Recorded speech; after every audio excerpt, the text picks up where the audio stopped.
Hi guys, welcome back to Coding World. Today in this video, we are seeing a Redis cache as a part of our Redis tutorial. This is my second video on the Redis, and in this we are going to see how to use a Redis as a cache. So means like we are calling the APIs, and that API we are making a cacheable, so that those instead of calling the same instead of calling your database call again and again, we can cache that in a Redis cache, and it will help us to boost our application. So in this application, I have already explained like how to use Redis as a database, and in that we are using a Spring Boot as our microservice, and we are installing a Redis instance on a Docker. So we are having a Docker image of a Redis, and we are using that for our Redis. So we are going to create a student application, and in that student application, in my previous lecture, I have told how to do the CRUD operation. So where we were storing the student into the Redis, we are getting that saved all the students. Also we were updating and we was deleting. Now, if I want to show you our previous microservice, this is a Spring Boot Redis. In this, we was having our pom.xml. In the pom.xml, I am using a Java 11, and Spring Boot version I am using a 2.6.6. Okay, and if you see here, I am using a dependencies Redis Spring Boot starter data Redis, Spring Boot starter web, Lambbook for making the setter getter very quick, and I have a test. Okay, so and to access the data from the Redis master, we was having a Redis as a client library. These was our previous dependencies. So to these dependencies, we have to add some more dependencies. Okay. So the main dependencies which we are going to add is Spring Boot starter cache. Okay.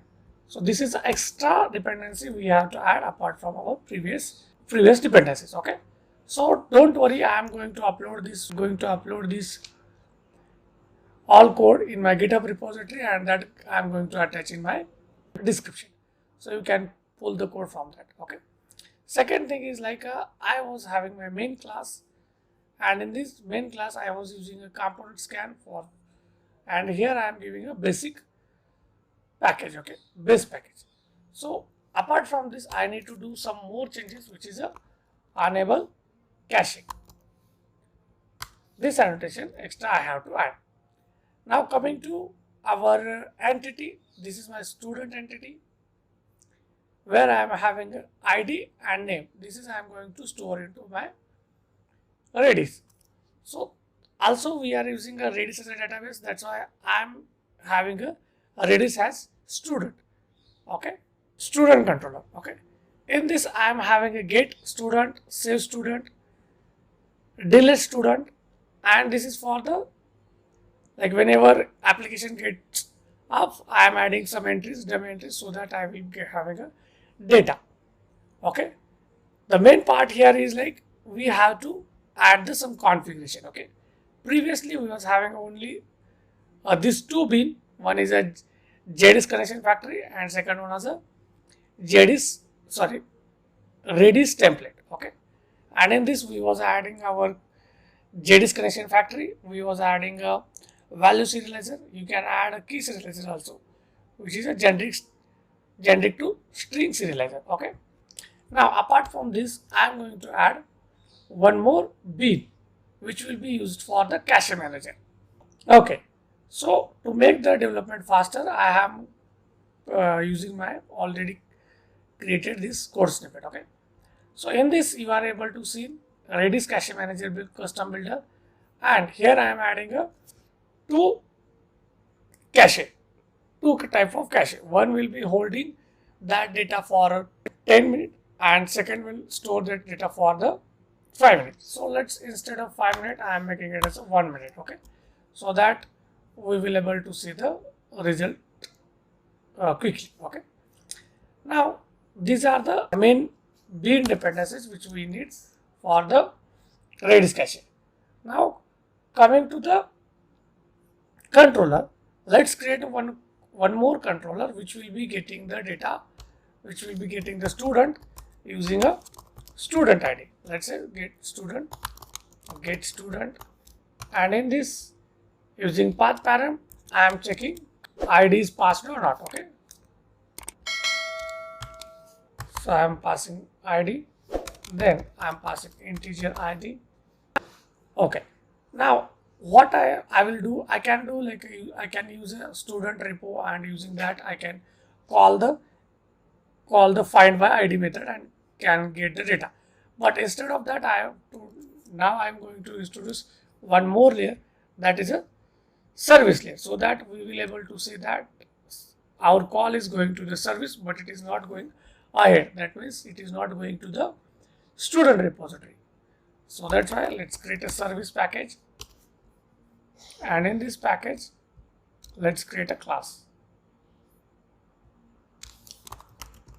student service.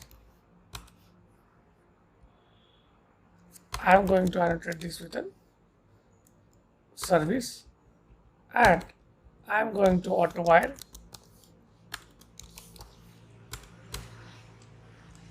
student repo. I am going to create a method public student get student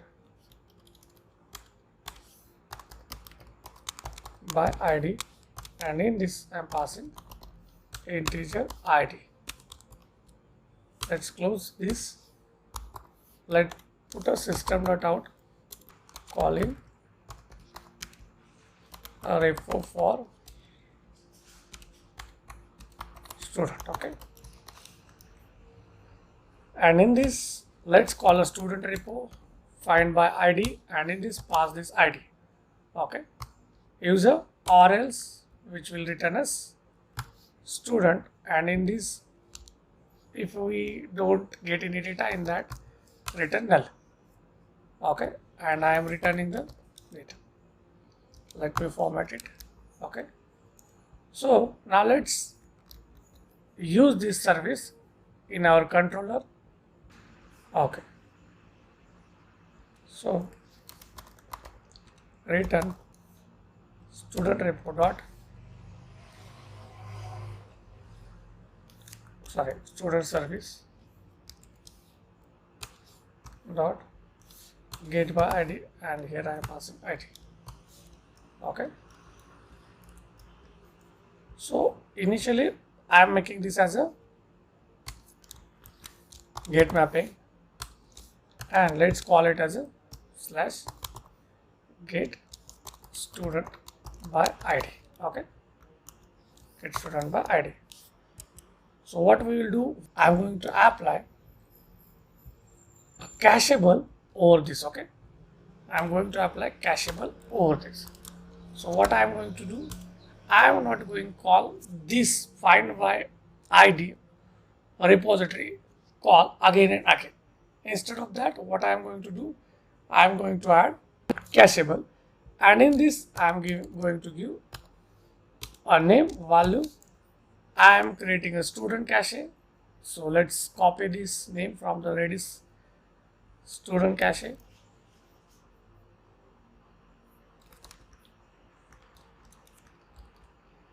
Okay, so we have made the changes. Now let's run this application and check is it working on. Okay, it has been started successfully. Let me call the get all API. Okay, so get student all, and I am getting the data ID, name, and all this. Okay, I am getting only one because this I am putting using post constraint. Okay, now let's call another API. I am copying this and calling my next API. What is my next API? Get student by ID. Okay, if I hit, I am getting the ID. Let's say and check the log. Okay, calling repo for the student. Let me hit it again. Okay, the call is not happening here. The call is not happening here. So in this case, you can able to understand that result has been cached. But what we have marked there, we have marked it will be cached data for 1 minute. Okay.